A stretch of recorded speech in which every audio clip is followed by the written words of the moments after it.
sampai nanti bisa saya Bluetooth.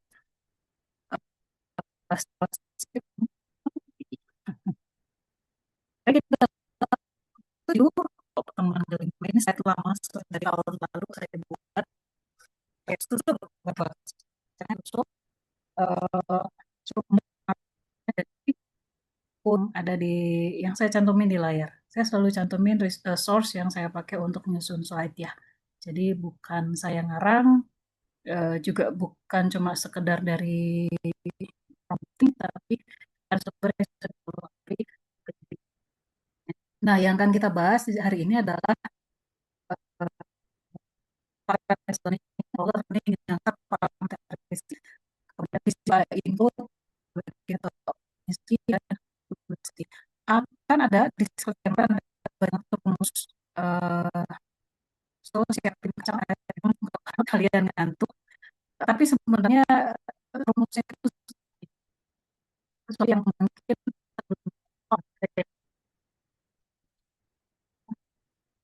dan harus sampaikan aja kalian atau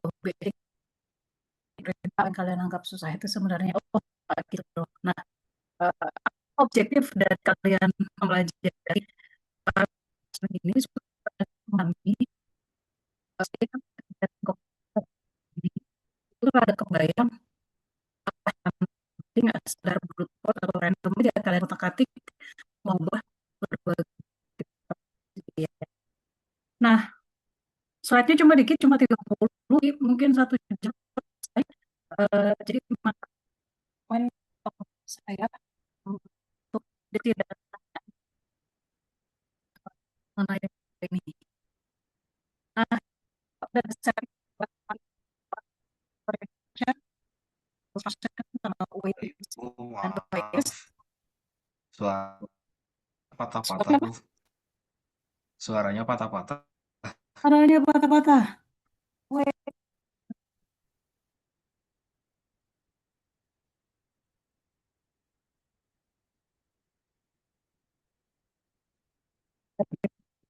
ya. Benar, benar aja mati lampu. Saya suka gitu dia koneksi data.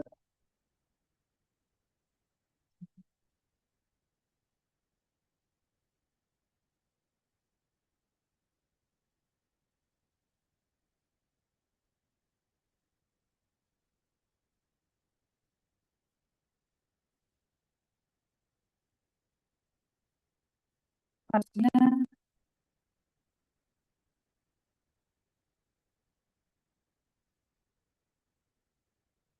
harusnya ini lebih bagus. Nanti kita lihat ya beberapa menit. Cek suara saya udah kedengeran lagi nih.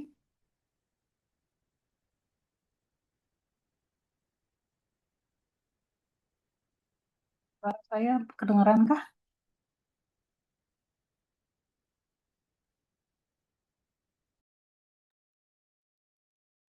Ya, saya terlempar kan. Ini record.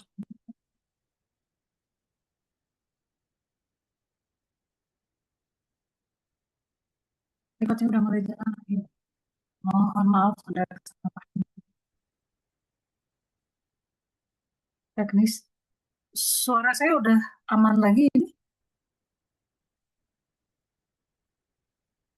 Udah lumayan nih Bu, nggak Tapi, sepatah-patah sebelumnya.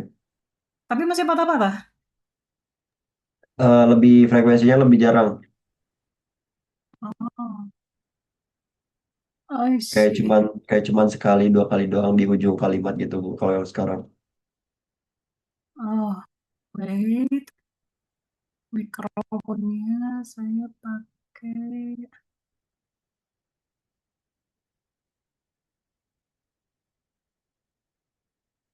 Saya barusan ganti.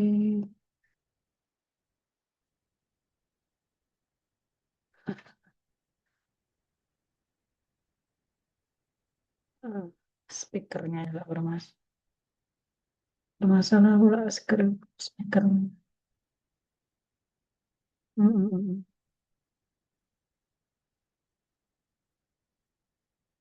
Dari saya lagi ngetes. Mikrofonnya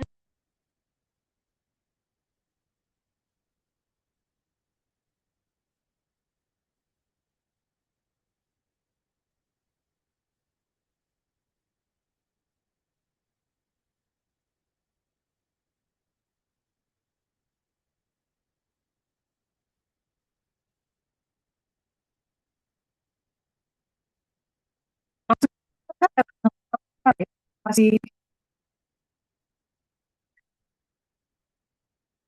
masih yang mana? Mulai patah-patah lagi, Bu. Maaf Bu, Oh, suaranya patah-patah lagi. iya, ya. Kalau online tuh begini.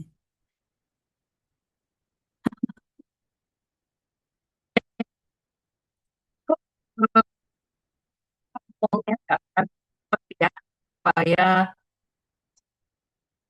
suku katanya kan nggak kepotong. Biasanya kalau saya ngomong kan cepet, terus yang nyampe ke sana jadi ini wifi cek obat supaya yang besar. Ntar saya tutup dulu aplikasi-aplikasi yang pakai internet lainnya. Ah, tutup ya. Semoga nggak ada masalah. Share-nya usah usah pakai itu aja. Hmm. Lanjut ya, tadi kepotong udah 15 menit uang yang saya share ada apa yang sip udah bener sengaja saya nggak pakai slide review apa-apa nggak masalah. Nah, ini akan kalian pelajari di bagian pertama, eh, apa saja komponen-komponen yang digunakan pada saat kalian learning berbagai model. Kalian akan punya data training beserta labelnya. Terus dari data training itu kalian akan apply suatu fungsi scoring tertentu dalam rangka mendapatkan hasil prediksi kan. Hasil prediksinya apa gitu. Nah, kemudian hasil prediksi akan dibandingkan dengan label asli. Disitulah loss function mulai bekerja. Seberapa dekat dia dengan prediksi, seberapa jauh dia dengan prediksi, sorry, seberapa jauh atau seberapa dekat prediksi dengan label asli, itu loss function dipakai di situ. Dan kalian juga menyesuaikan sama bias sebagai meta variable, para satu-satunya parameter yang bisa dilatih dalam rangka loss yang kecil. Nah, singkat di slide yang tadi, kalian akan punya data. Kalau di computer vision data training belum ganti ya. Geser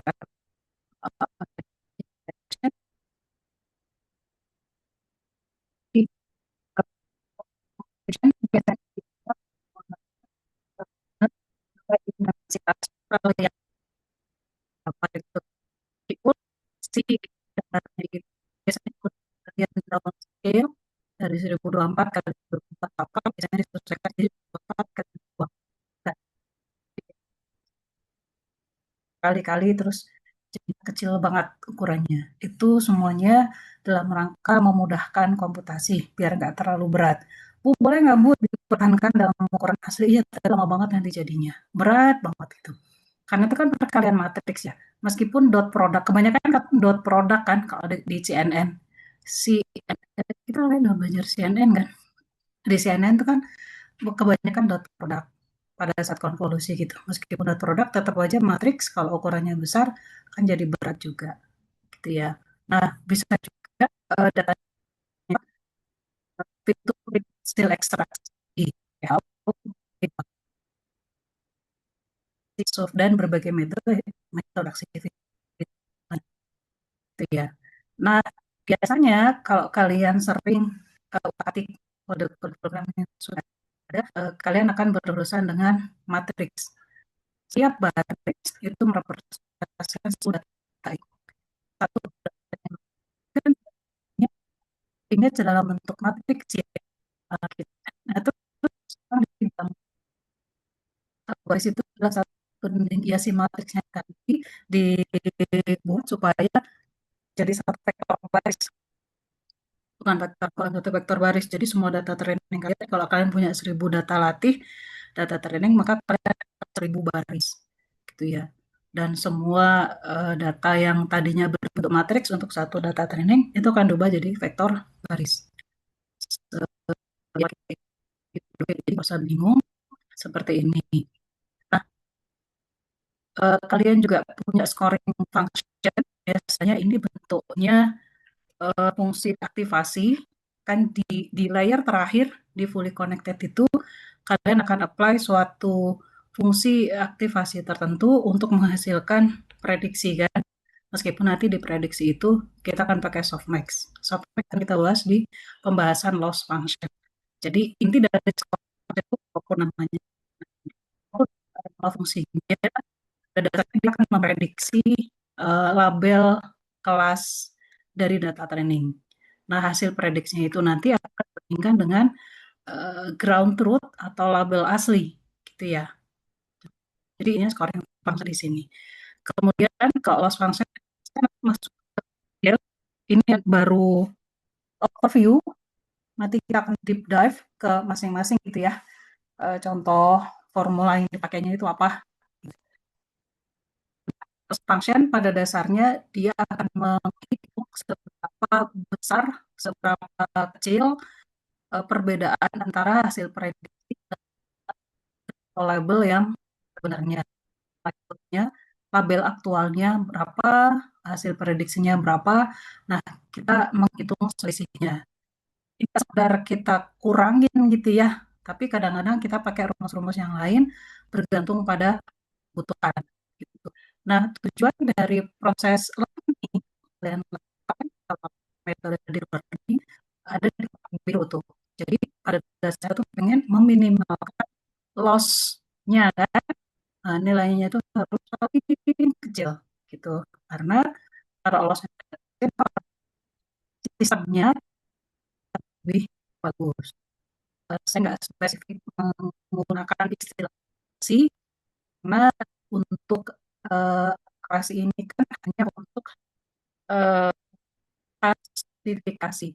Kalau untuk pekerjaan deteksi segmentasi, biasanya kita nggak pakai akurasi, kita pakai namanya MAP. Atau kalau di segmentasi kita pakai DICE score atau Jaccard score atau selain DICE. Kayak begitu. Jadi kayak suka menggunakan istilah karena untuk setiap pengukuran performa itu pakai metrik yang berbeda-beda gitu ya. Nah, kita sudah tahu bias sudah kan artificial neural network machine learning kita dipakai istilah sama bias ini di LSTM maupun di CNN. Pada dasarnya sama bias inilah sesuatu yang kita tapi yang harus kita ubah-ubah supaya loss-nya itu kecil, supaya loss-nya itu hasil yang kecil. Cuma ini way teman baik kalau data training kan nggak boleh kita ubah ya. Kalau kita ubah karena kita pakai processing itu kan cuma sekali aja di depan. Kalau sama bias ini kan harus kita ubah-ubah setelah proses training. Nah, yang harus kita perhatikan kalau kalian ingat weight sama bias ini diubahnya itu harus menggunakan nilai loss atau error yang didapatkan pada setiap epoch gitu kan. Sekarang satu epoch kalian itu kalian dapat loss atau error, kemudian loss atau epoch itu kalian propagasikan ke depan gitu kan, backward propagation update sama record jadi CNN. Jadi nggak sekedar kita random aja membuat tapi errornya itu berapa di setiap repo. Nah, kita akan gunakan itu, kita pakai si source itu ke depan untuk mempengaruhi perubahan weight. Nanti kita lihat bahwa ternyata dalam perubahan weight ini kan bisa pakai nambahin momentum dengan gitu kan. Kita lakukan weight decay, kita juga bisa lakukan regularization gitu kan. Nah, kenapa itu kita tambahin? Kita akan bahas nanti di sini. Gitu ya. Nah,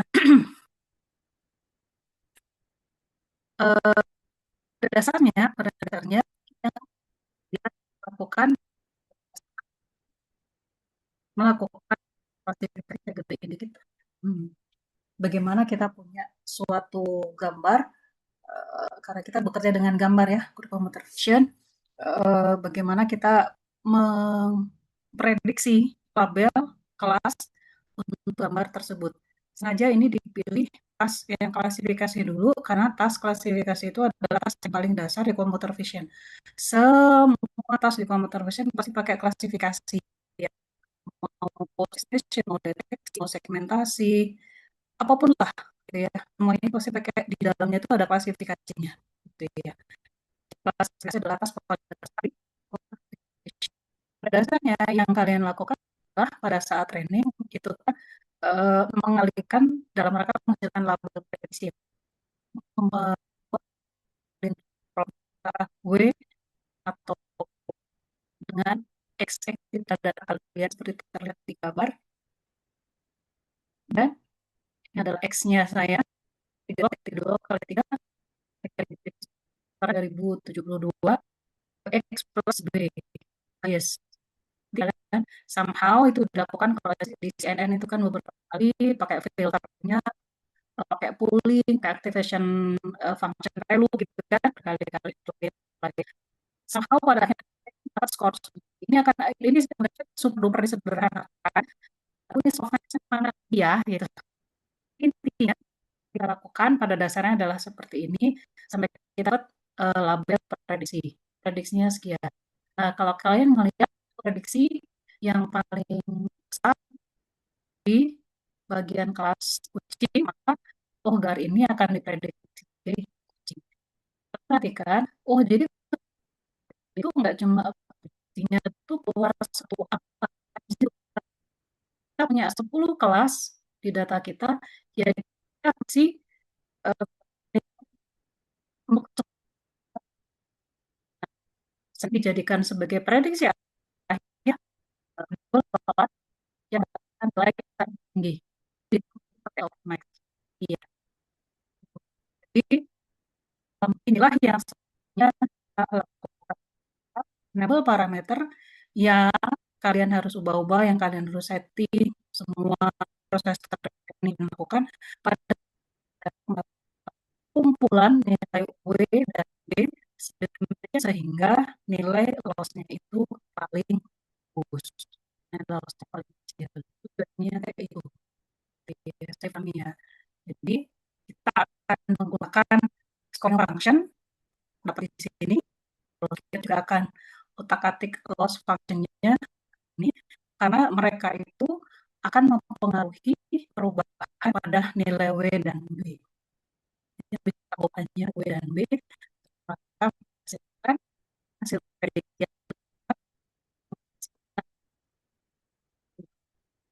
supaya loss-nya kecil. Ya. Bisa diikuti.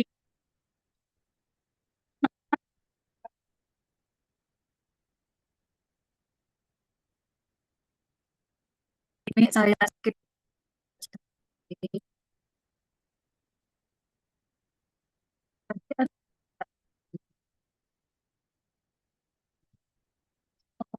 lagi bahas W sama B, saya mau ke bias strict.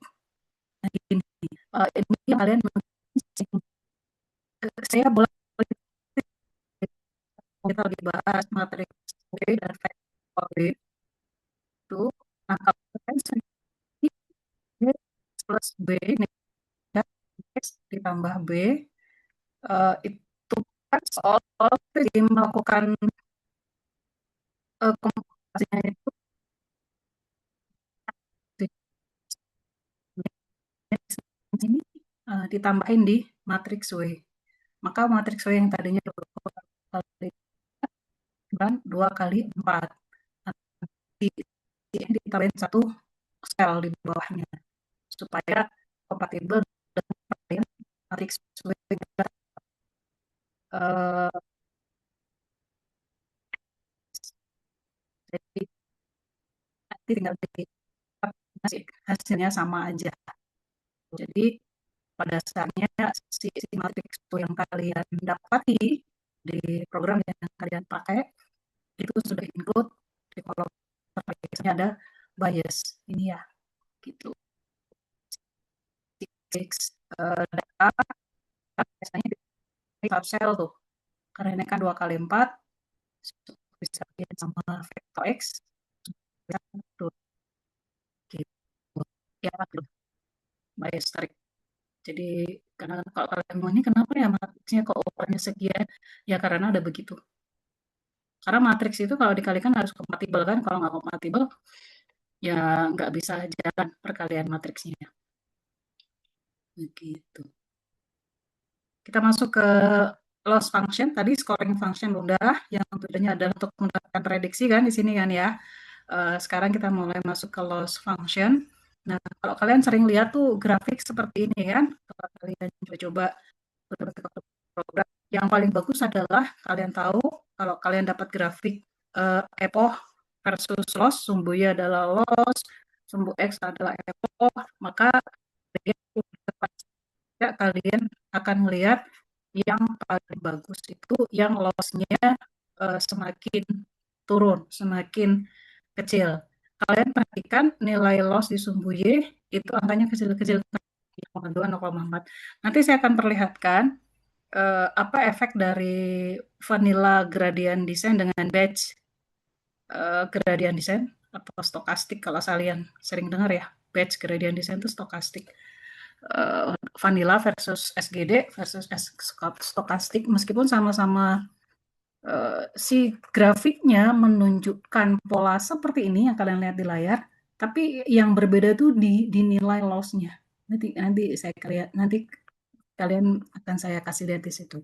Jadi inilah pentingnya kenapa pada saat training itu karena kan lagi S1 nih, biasanya kalian melakukan training kan, maka kalian harus memperhatikan dan tunjukkan si proses training ini dalam bentuk grafik bisa ya, banyak apa yang kalian apply, seperti apa tren nilai loss-nya. Kalau nilai loss-nya itu nunjukin warna ngikutin tren seperti yang warna merah, maka ini kan berarti kan dia turun tuh.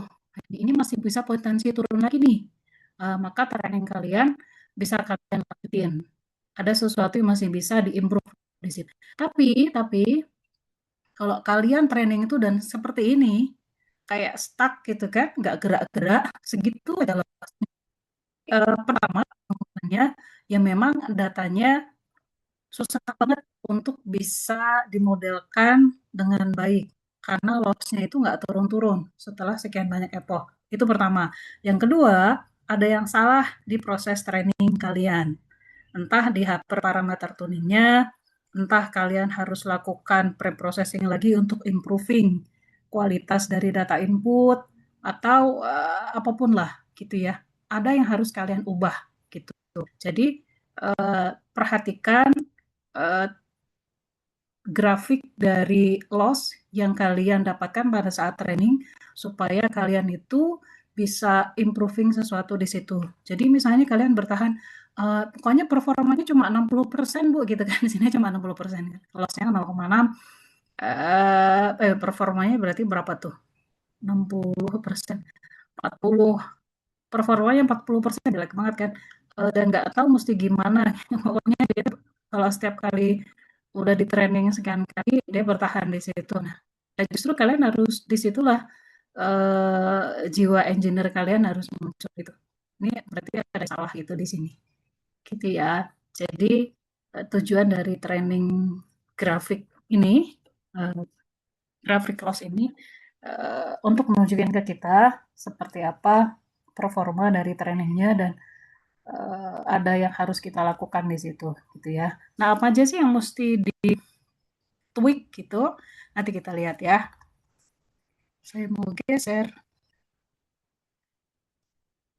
Nah, loss function, saya akan ceritakan dua macam loss function aja di sini, yaitu Hing loss function sama cross entropy, yang paling sering kalian pakai. Cross entropy loss function kan memang udah populer banget. Nah, kalau Hing loss function ini, apa sih Bu itu? Ini nih yang saya ceritain di bawah, biasa dipakai untuk multi class SVM, karena udah belajar SVM di machine learning kan, gitu ya. Jadi pada dasarnya si loss function-nya itu ngapain sih? Saya mau hapus dulu. Ngapain sih dia? Dia itu cuma kayak gini.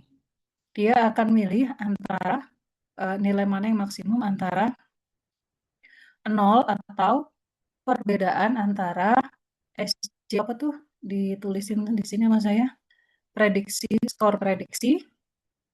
Hati-hati ya, nanti saya akan tunjukin ini bukan sekedar eh, dikurangin gitu. Terus yang SYI itu adalah saya tulisin kayak sini, SYI. Ada ya? Hah? Nggak ada SYI. Salah, berarti saya nulisnya kurang. SCI, kalau SCI adalah hasil prediksi, SCI itu nilai prediksi dari kelas yang benar. Sementara S adalah nilai prediksi untuk setiap kelas. Kalau SJI nilai prediksi untuk kelas yang benar itu seperti apa? Contoh ya, kita ke SJI ada di sini. Oh, ini nih, di sini ada label kelas untuk citra untuk yang kita lagi amati. Saya kasih contoh cara ngitungnya deh. Nanti saya balik ke sini. Bagaimana kok kita bisa mendapatkan loss function.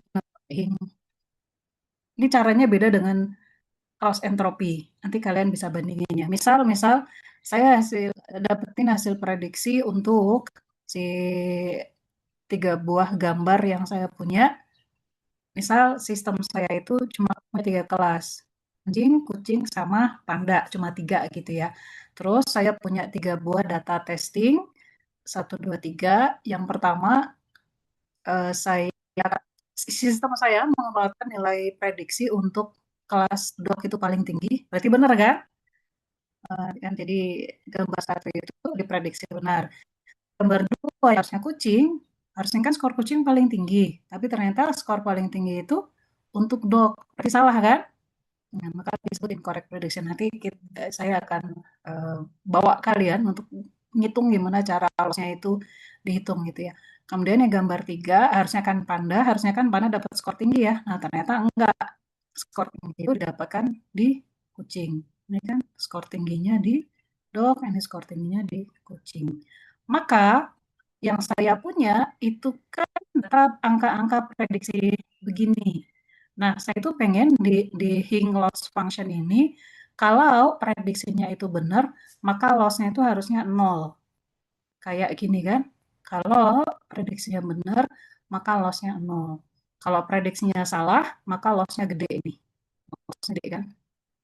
Pokoknya gede aja. Nah, si Hing loss function itu atau multi class SVM loss function, dia itu lihat prediksinya, cara ngitung prediksinya, cara ngitung loss functionnya. eh, Misal untuk gambar 1 yang dia itu benar diprediksi sebagai dog, lihat ya, saya hitung semua prediksi yang salah, selisihnya itu berapa.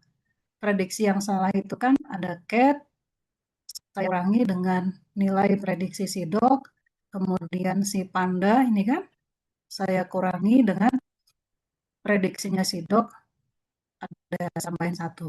Maka kalau kayak gini, maka kalian akan dapetin 0. Jadi kalau prediksinya benar, kita akan selalu mendapatkan loss yang 0. Yang bagian sini akan selalu negatif. Gitu ya. Itu Hing loss function. Nah, berbeda sebaliknya, kalau prediksinya itu incorrect atau salah, maka lihat gambar 2 itu kan harusnya kucing. Maka lihat ini nilai prediksi kucing, ini nilai prediksi kucing kan, minus 1,2. Kemudian prediksi dog itu 3,76 di sini. Panda minus 3,81, maka kalian akan dapetin nilai loss yang besar. Begitu pula dengan yang Panda. Gitu. Ini untuk 3 data yang kita punya. Nah, totalnya saya rata-ratakan. Saya tambahin semua lossnya, saya rata-ratakan, saya dapat total lossnya adalah 3,72. Kalau semua maka jadi 0 kan ini kan ya. Nah, maka total lossnya jadi 0 kan.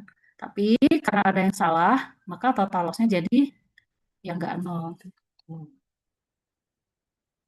Saya berhenti dulu di sini. Ada komentar atau pertanyaan?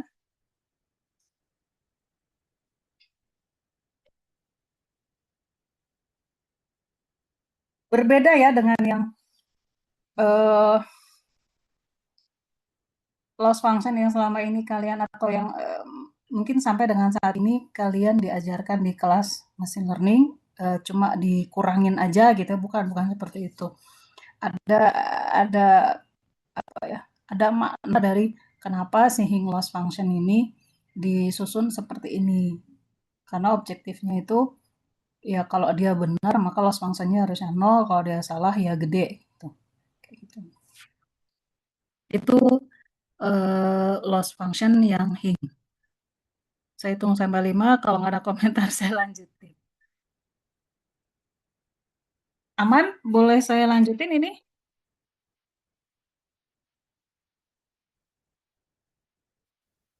Boleh, Bu.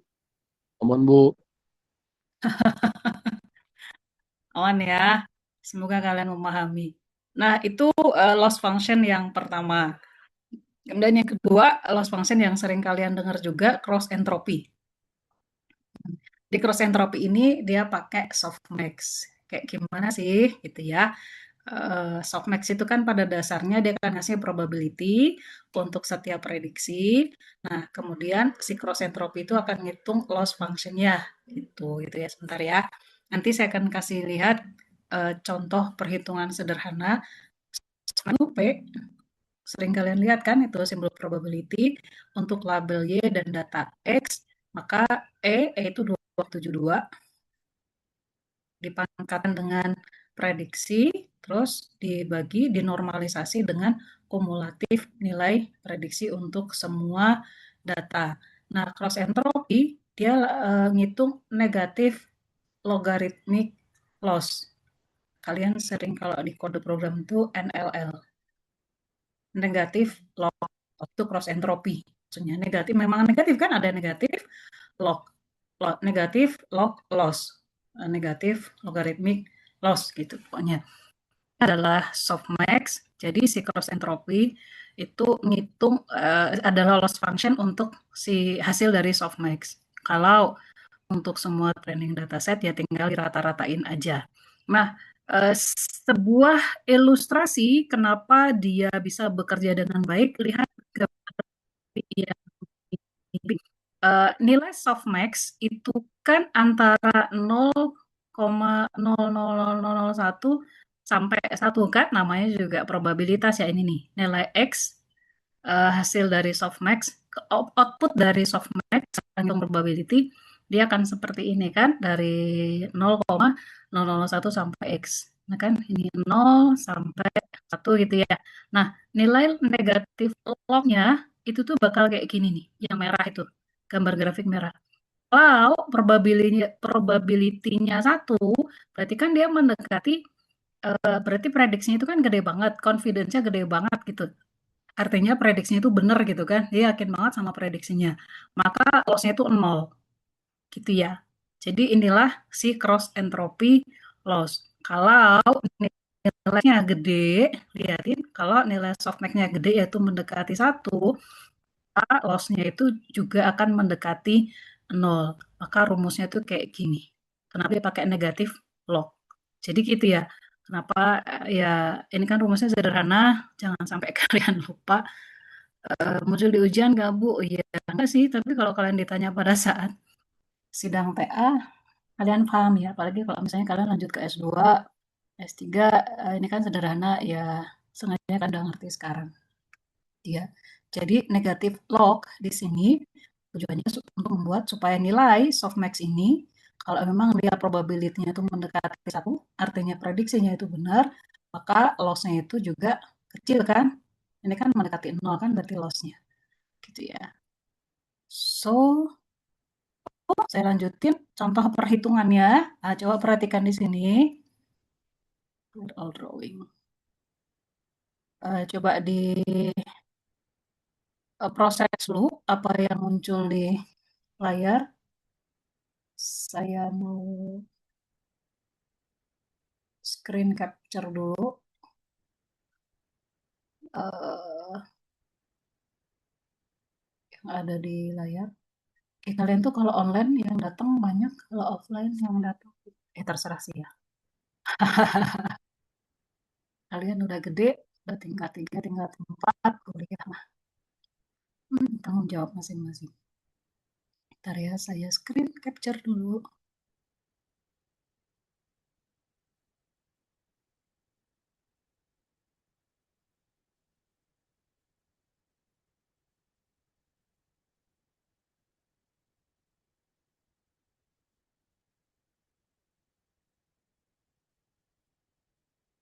Bisa dipahami yang di layar, meskipun saya nggak jelasin?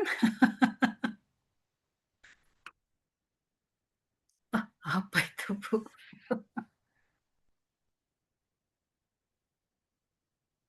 Itu loss function apa ya, Bu?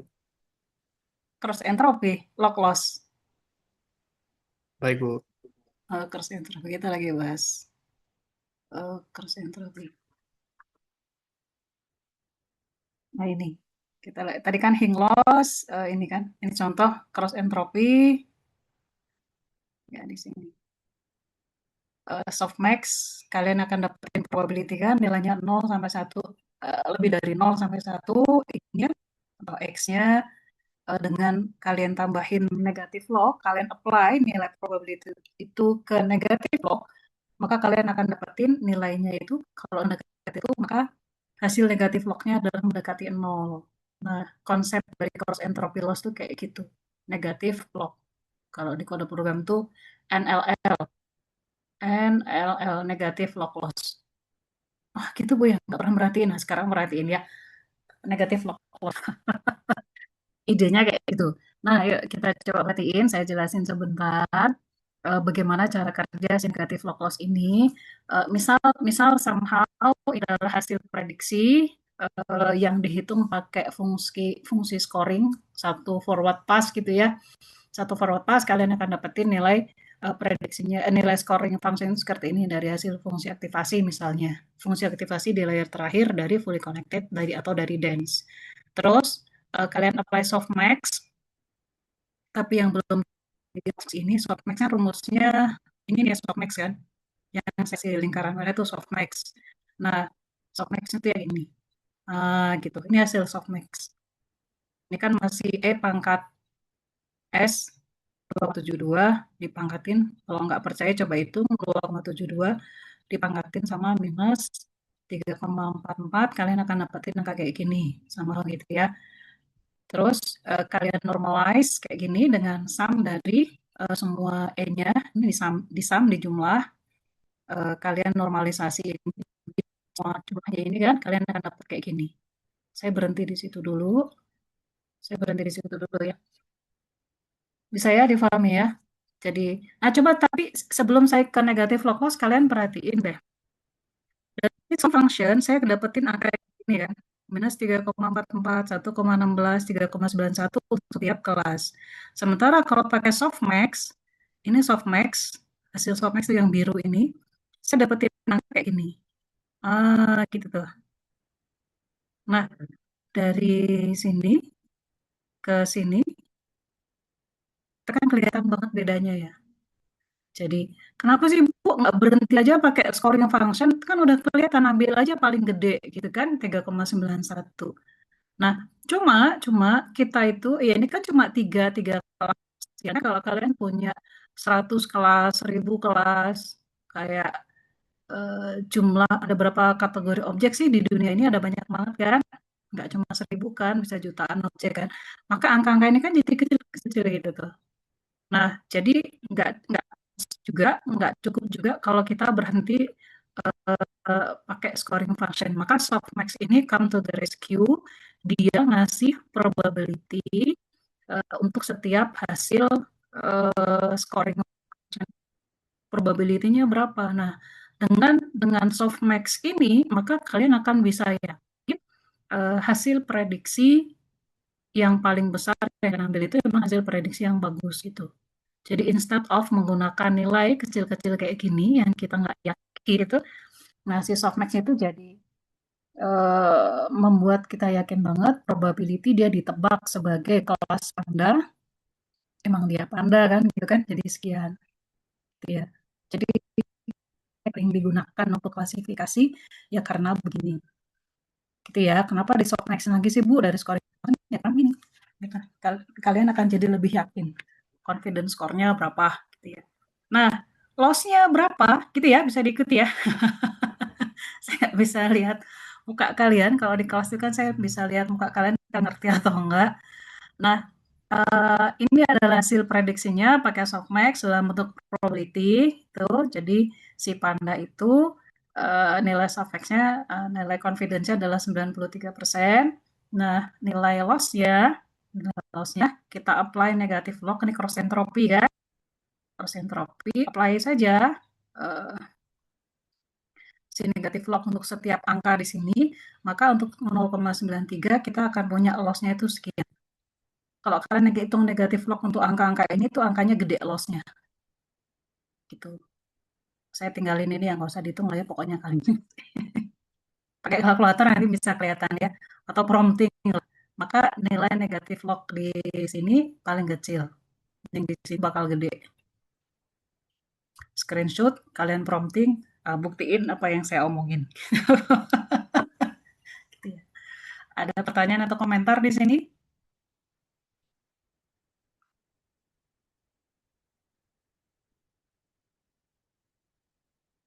Aman ya? Saya lanjutin. Loss function udah.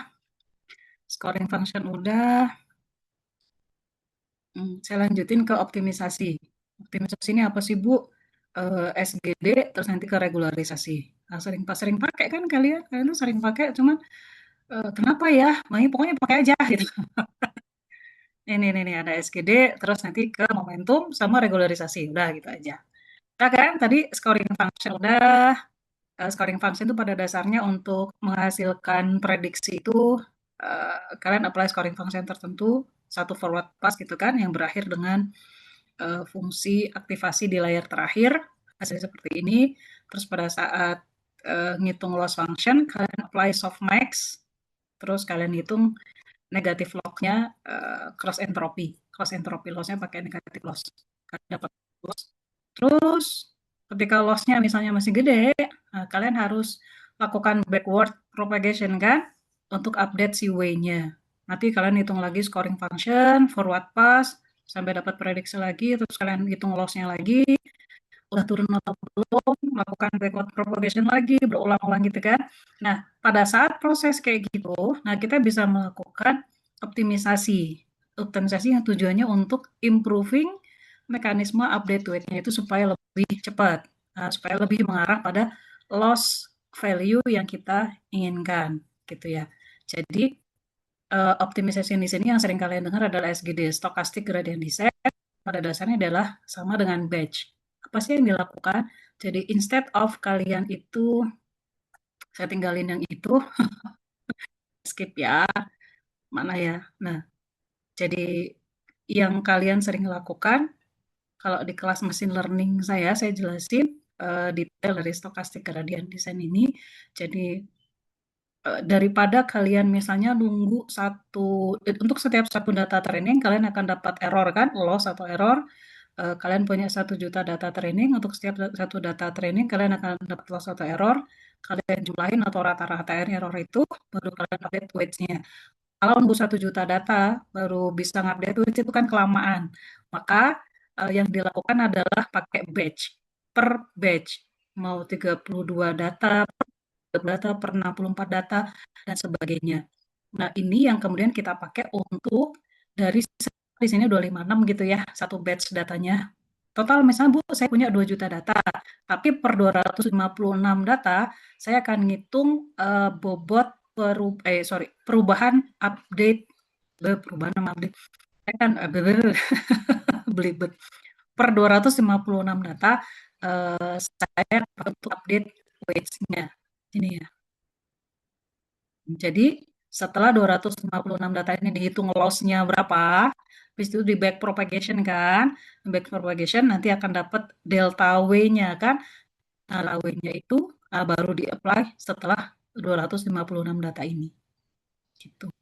Maka kalau kalian punya 1 juta data, 1 juta, ya kalian akan per 256 dapat update delta W, nah gitu. Itu justru lebih cepat. Efeknya apa sih? Nah, coba kalian tadi saya pernah ceritain ya. Apa sih bedanya vanilla gradient descent sama batch gradient descent? Batch atau mini batch ya sama aja lah. Kenapa disebut ya? Nah, dikit. Kalau kalian lihat grafiknya tampak similar ya, tampak similar kan? Kiri akan vanilla gradient descent sama mini batch stochastic gradient descent. Mirip ya, cuma yang berbeda itu di mananya? Ini, nilai loss di sumbu Y. Dengan mini batch, itu tuh loss-nya tuh langsung kecil kan?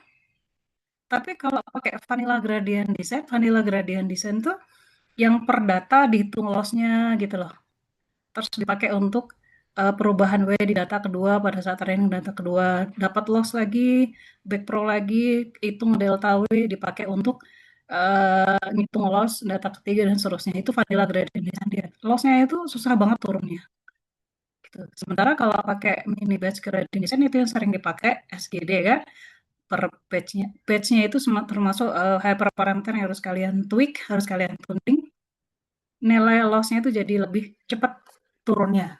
Tuh, sudah terbukti begitu ya.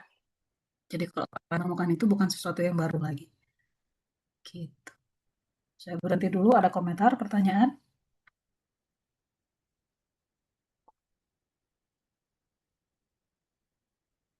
Semoga Bu, bisa maaf, dipahami.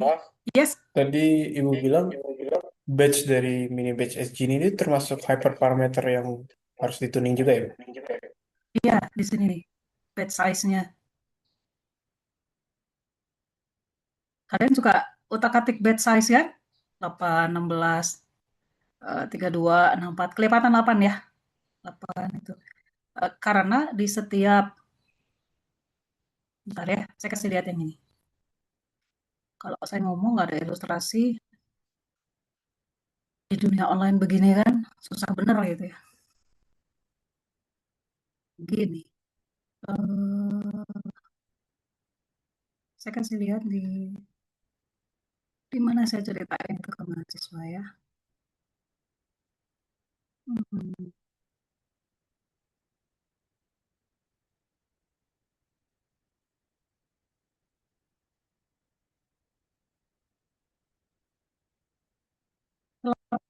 ini dia.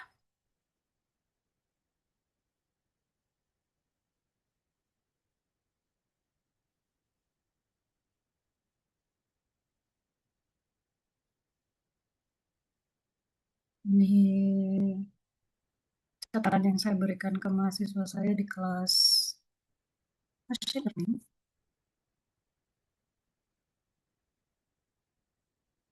Itu nggak bisa gede. Ini dia. Misal kayak gini kan, kalau kita punya data, misal pakai CNN gitu ya, saya punya data, saya tulisin dulu. Data yang saya punya, data training yang saya punya, training. 1 juta misalnya, 1 juta data. Misal ya, misal. Terus satu per batch, saya hitung, batch yang saya pakai misalnya 4, ini main-main aja. Misal 4, jadi per 4 data training, lihat, per 4 data training, saya lakukan prediksi sampai dapat loss-nya untuk setiap data sekian. Terus saya hitung loss untuk 4 data itu, untuk satu batch itu dapat sekian loss-nya. Loss-nya pakai cross entropy. Jadi untuk setiap ini isentropi itu saya dapat loss-nya gini ya, loss untuk 4 data itu. Terus saya apain loss-nya itu? Loss-nya itu kan harusnya kita backward propagasikan ke depan atau backward convolution kalau untuk CNN untuk bisa update weights yang ada di sini kan. Karena cuma weights yang di sini yang kita bisa ubah supaya hasil prediksi supaya hasil prediksinya bisa berubah mendekati target atau actual label yang kita inginkan, gitu kan. Kita kan nggak bisa ngubah data ini. Kalau ngubah data pakai preprocessing kan cuma sekali di depan, augmentasi kah, gitu ya, dan segala macam. Kalian reduce dimensionality-nya kah, itu kan cuma sekali. Tapi di setiap epoch, di setiap iterasi, di setiap pas, yang bisa kalian ubah itu kan cuma weights-nya, W sama B. W sama B untuk CNN itu kan ada di filternya kan. Ada nggak sih di sini? Di sini nih, di filternya. Ini kan gitu ya. Jadi untuk saya ulang, dari loss yang saya dapetin untuk 4 data tadi, saya akan progresikan ke belakang gitu. Terus saya pakai nanti W-nya bisa berubah kan, bisa W di sini bisa berubah kan. Itu saya akan pakai lagi untuk ngitung loss untuk learning 4 data berikutnya. Misalnya ini X5, X6, X7 sampai X8. Nah, untuk data berikutnya ini, W yang saya pakai di filter itu udah W baru. Dan 4 data tadi. Nah, itu yang disebut sebagai batch. Jadi, satu batch pertama itu pakai weight yang sama, inisialisasi kan, kalau pertama kali jalan. Terus dapat loss-nya di backward convolution dapat delta W kan.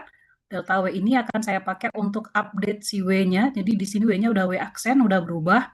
Saya pakai untuk training di 4 data berikutnya. Nanti saya training lagi, itu kan, saya training lagi, saya dapat loss lagi ya. Wait. Saya dapat loss lagi di sini gitu kan, dapat loss lagi L batch sekian. Nah, terus saya backward convolution, saya akan dapat delta W lagi, misalnya begitu ya. Nah, saya akan pakai dia untuk training 4 data berikutnya lagi atau batch berikutnya lagi. Kalau kalian pakai batch 16 ya untuk 16 berikutnya. Nah, itu membuat si grafiknya ini jadi bagus banget. Berdasarkan penelitian yang dilakukan oleh para researcher, si nilai loss-nya itu jadi lebih cepat turun. Kita kan pengen dapat loss-nya kecil ya. Kalau kalau yang vanilla gradient descent itu kan update-nya tuh per training data, per satu gitu. Gitu. Ini mini batch, ini batch. Yang terbukti si batch size-nya itu ya lebih baik pakai batch size yang diubah-ubah. Berapa Bu batch size yang paling bagus? Ya nggak tahu kita. Tergantung benar-benar tergantung data. Karena deep learning, CNN, RN, LSTM apapun itu, dia sangat tergantung pada kondisi data training kan. Makanya si berapa batch yang paling bagus untuk memodelkan data kita supaya trainingnya itu cepat dapat loss yang kecil, ya kita nggak tahu. Makanya jadi salah satunya harus kalian tweaking, harus kalian tweak atau tuning gitu ya. Ada komentar, pertanyaan?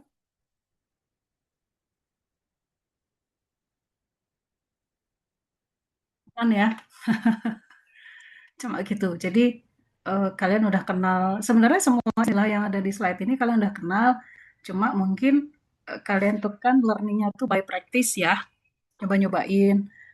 Ya pokoknya katanya ini diubah-ubah ya diubah-ubah aja. Cuma kadang pemahaman akan makna itu kalau bagi seorang praktisi itu suka ditinggalkan. Nah, kalau kalian pengen berada di dunia ini lebih lama itu, bertahan karirnya, mau nggak mau kalian harus meluangkan waktu untuk memahami makna di balik kenapa begini, kenapa begitu, kenapa harus begitu, kenapa harus begini, gitu ya. Saya lanjutin ya. Nah, tadi SGD udah, stochastic gradient descent, yang pada dasarnya kalian harus apply batch size. Batch size itu size apa sih Bu? Size dari data training yang di training untuk 1 kali batch untuk menghitung loss, gitu ya. Loss-nya itu dipakai untuk apa sih nanti? Untuk ngitung perubahan nilai W yang ada di berbagai filter yang kalian apply, gitu ya.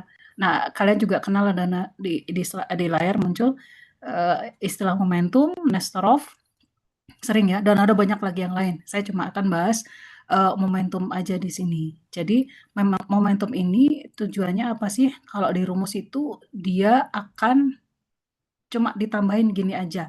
Ini weight kita yang asli, di mana perubahan weight itu kan misalnya gini ya, dikurangi dengan learning rate, terus tadi delta W yang kita hitung berdasarkan hasil back propagation, ini kan. Nah, kemudian si momentum, gitu, kita tambahin di W tadi, cuma gitu doang.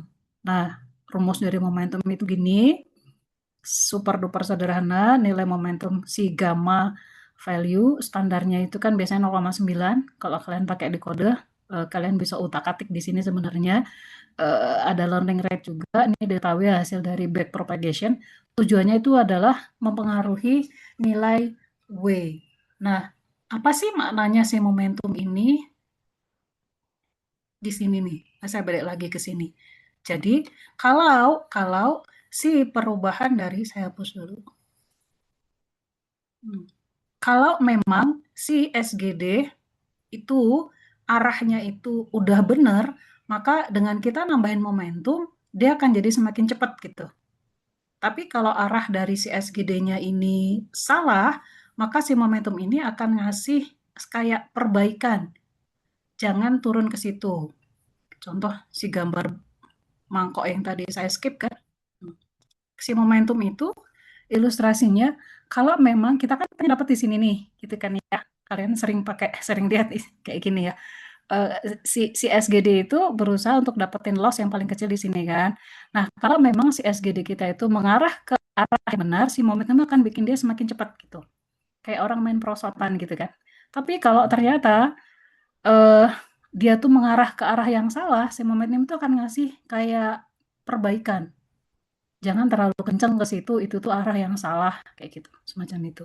Jadi tujuan dari momentum itu kayak gitu, gitu ya. Saya tadi skip bagian itu kan. Ya, begitulah tujuan dari momentum. Momentum. Kalian sering pakai istilah itu. Ada komentar? Karena saya benar bilang.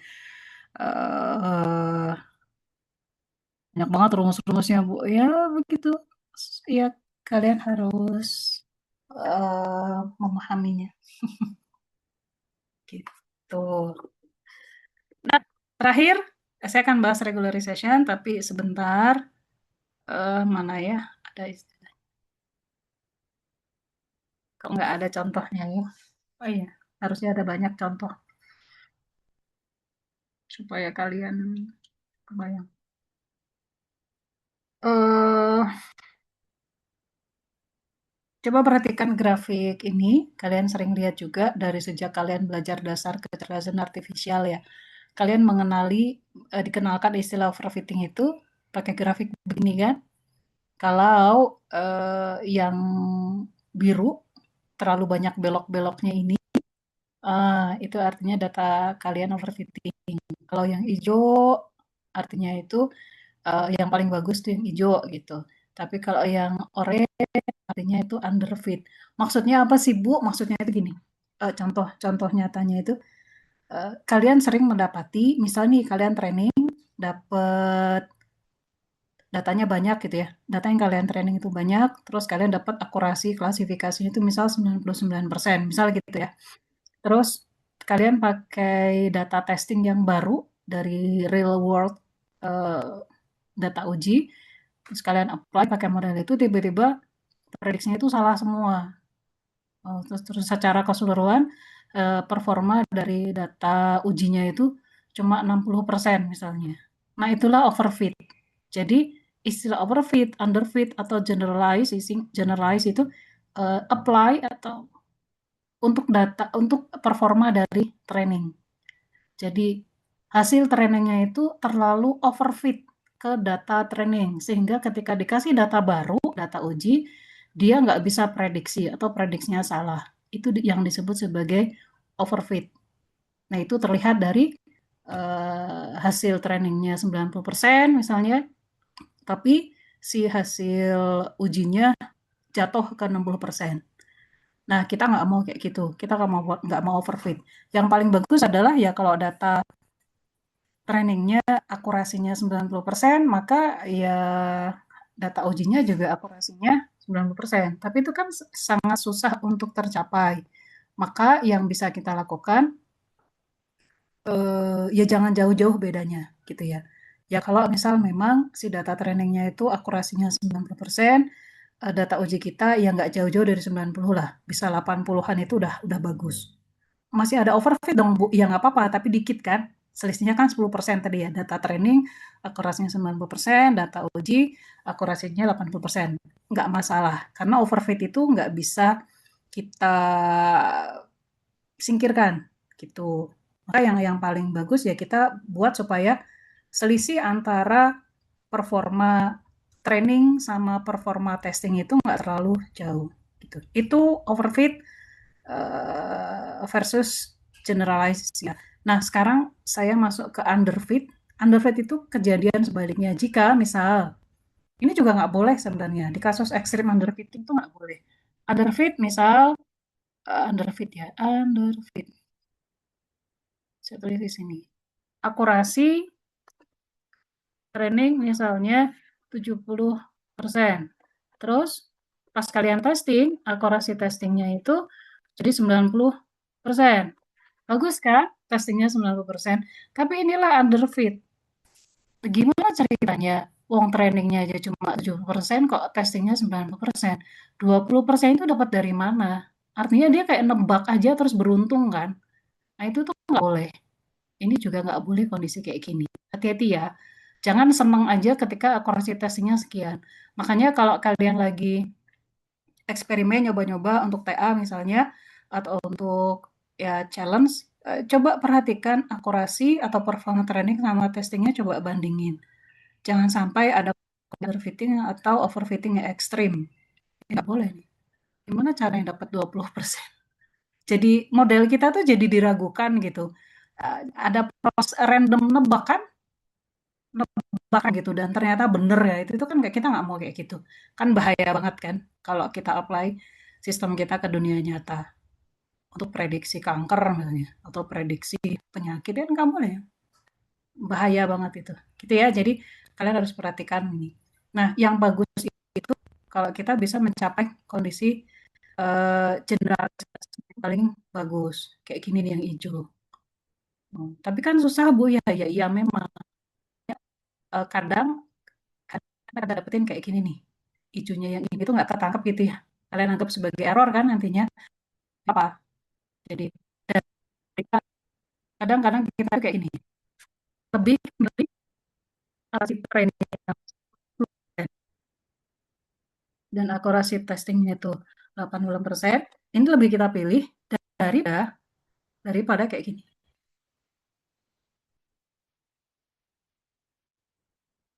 Eksperimen gitu ya. Akurasi trainingnya 99%,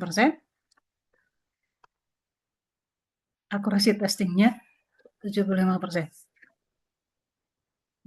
Maka sebaiknya kita pilih yang ini. Ini selisihnya kan nggak jauh nih. Ini kan jauh banget. Ini kan berarti overfitting banget gitu. Kalau ini kan overfittingnya cuma 2% gitu kan. Gitu ya. Jadi um, jangan cuma sekedar fokus ke salah satu performa aja, tapi kalian perhatikan dulunya. Itu kan fungsi kalian sebagai engineer di situ. Ini kan terlalu jauh nih bedanya. Ada banyak banget yang salah kan jadinya. Gitu. Kalau di sini kan dia akurasi pada saat trainingnya nggak sebagus yang 99%, tapi dia valid gitu untuk untuk hampir semua data uji yang di-apply ke dia. Gitu ya. Jadi uh, yang saya sampaikan ini berdasarkan hasil eksperimen kalau di kelas di teori nggak ada. Nah, gimana caranya supaya kita bisa mendapatkan hasil training yang kayak gini nih. Jadi hasil training bagaimana cara kita bisa mendapatkan model hasil training yang pada akhirnya itu bisa generalize well untuk data uji. Nah, salah satu yang bisa kita lakukan itu adalah regularisasi. Selain tadi kalian lakukan optimisasi gitu ya, terus pakai loss function yang diubah-ubah, terus pakai softmax, cross entropy, pakai momentum di SGD-nya gitu. Nah, kita bisa nambahkan namanya regularisasi. Kalian juga mungkin sering dengar ketika coba utak-atik kode program, ada L1 regularization, L2 regularization, net, atau dropout, atau sering juga istilah argumentasi untuk early stopping, semua itu adalah mekanisme regularisasi yang tujuannya itu supaya kita mengurangi efek dari overfit, gitu ya. Sering pakai kan ini kan kalian? Pakai-pakai aja Bu, pokoknya kata hasil prompting itu aja yang diubah-ubah. Nah, itu adalah cara untuk regularize. Regularize itu kita coba kurangi efek ekstrim dari setiap tahap, gitu ya. Nah, kalau yang di sini lihat regularization ini kan ada di beberapa tahap kan. Kalau ini pada saat ngitung loss, kalau di sini pada saat di arsitekturnya kita hilangkan neuron-neuronnya kan. Kalau di sini pada saat training kan, dokumentasi kalian ubah-ubah data trainingnya, kalian perbanyak gitu kan. Kalau early stopping, kalau si epochnya itu di epoch tertentu sudah nunjukin loss yang bagus, kalian berhentiin kan, gitu ya. Jadi bisa jadi nggak sampai selesai trainingnya, ya nggak apa-apa. Early stopping. Jadi sering dengar istilah itu. Nah, coba kita perhatikan seperti apa sih regularization ini di-apply di setiap hal. Itu cuma kayak gini doang. Hmm. Di loss ini adalah cross entropy, log loss kan, negatif log loss. Ini adalah loss untuk semua dataset. Regularization itu coba di sini nih. Saya kasih kotak merah. Saya kotak sendiri aja kalau gitu. Di sini doang. Saya tambahin ya suatu lambda dikaliin sama R, W itu adalah weights. Ya, saya akan regularize si weights-nya demikian sehingga akan mempengaruhi nilai loss-nya. Jadi perubahan di nilai weights itu saya akan tambahin ke nilai loss secara utuh. Nilai loss ujung. Nah, itu nanti pada saat loss-nya di back propagation untuk dapetin update weights, itu tuh udah memiliki pengaruh dari si W-nya gitu ya. Contoh lain, kalau itu L1, kalau L2 ya udah W-nya dikuadratin. W itu apa? Weight, bobot, bobot dari filter gitu. Di sini kan, kuadratin, maka L2 regularization, L1-nya itu kan tadi jumlah dari si W-nya, kalau L2 si W-nya dikuadratin, kayak gini, si penaltinya ini nanti ditambahin ke loss-nya. Gitu. Kalau ada elastik, sering dengar elastic net, nah itu ditambahin. Yang pertama dari L1, ini L1 kan, L1 ini L2. L2 regularization weight decay, ini L1 ditambahin elastic net. Bu, mana Bu yang paling bagus ya? Kita nggak tahu. Karena lagi-lagi, kenapa sih kita bisa nggak tahu ya? Kan kita tuh learning by based on data. Jadi sangat bergantung pada data yang sedang kita training gitu. Makanya ya kita nggak tahu ini salah satu kalian bisa tweaking gitu. Itu ya. Terus ini rumus-rumus loss yang baru kalau kita apply regularization. Kalau di mana? Cuma di sini nih. Ini kan negatif log loss kan, standar. Ini juga multi SVM loss-nya kita tadi kan, cuma doang tuh kan. Tapi saya tambahin regularization gitu. Kalau L2 berarti si weight-nya dikuadratin, sum of weight-nya dikuadratin, saya kaliin lambda. Lambda ini kan ngatur nilainya 0 sampai 1, dia ngatur seberapa besar perubahan ini saya apply ke si loss-nya gitu doang sih. Maka si W-nya standar lah ya. Nah, kalau kita mau nambahin weight decay, nah, saya lakukan regularization di sini.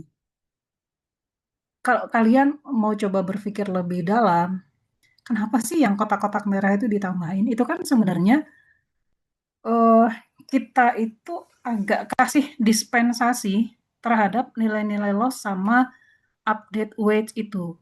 Jangan terlalu rigid ngubahnya gitulah. Nah, kita tambahin angka gitulah. Si regularization ini contohnya. Maksudnya itu kayak gitu. Mana yang paling bagus Bu, ditambahin regularization atau enggak? Ya kita nggak tahu.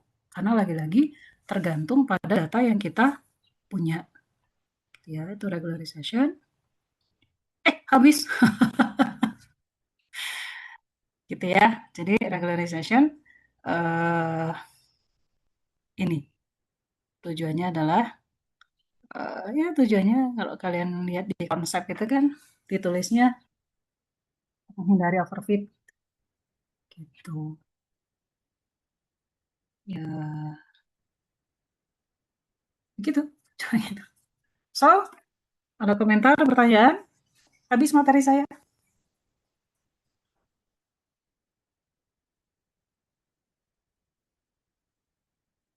Semoga bisa difahami ya. Jadi yang kalian pelajari hari ini, saya balikin ke depan, saya recap berbagai komponen yang terlibat dalam training, scoring function, loss function, yang itu untuk mengubah weight sama bias, terus ada optimisasi atau regularisasi. Regularisasi tadi itu kan yang pakai tadi kan. Optimisasi itu yang mana Bu? SGD. SGD batch size-nya harus kalian set berapa. Kalau regularisasi ada momentum juga ya. Kalau regularisasi itu kita tuh semacam tambahan nilai sesuatu di saat ngitung loss, di saat ngitung weight update supaya dia rada-rada ya berubah dikit lah gitu. Kenapa harus berubah dikit Bu? Kenapa harus ditambahin itu? Karena kalau kalian coba mau broaden your knowledge itu, data uji, data tes yang ada di dunia nyata, itu kan pada dasarnya bisa jadi sangat berbeda dengan data training kan. Misal kalian bikin sistem klasifikasi buah, klasifikasi buah-buahan, eh, terus data yang kalian pakai itu gambar-gambarnya adalah buah-buahan yang utuh semua. Sistemnya udah jadi, kalau udah training bagus, kan apply ke mobile phone gitu ya. Si usernya itu iseng, dia itu pengen yang dia ngasih data ujinya itu apel yang udah digigit gitu, dan gigitnya itu berantakan, bukan kayak yang simbol apple gitu berantakan, atau buah-buah lain yang dia tuh udah gigit-gigit dan udah dipotong sepotong sebagainya. Itu kan nggak ada di data training kan, gitu ya. Bisa jadi beda ya, rada beda lah sama data training yang kalian punya tadi pada saat bikin sistem klasifikasi buah-buahan. Nah, yang kayak gitu tuh kondisi data tes yang bisa jadi agak berbeda, nah itu dicoba untuk di dalam training gitu ya, dalam bentuk regularization seperti ini. Makanya ditambahin angka-angka. Ya jangan terlalu rigid lah itu, karena bisa jadi data ujinya itu beda banget. Beda sampai beda banget dengan data training. Tujuan regularization itu. Begitu. Ada komentar, pertanyaan?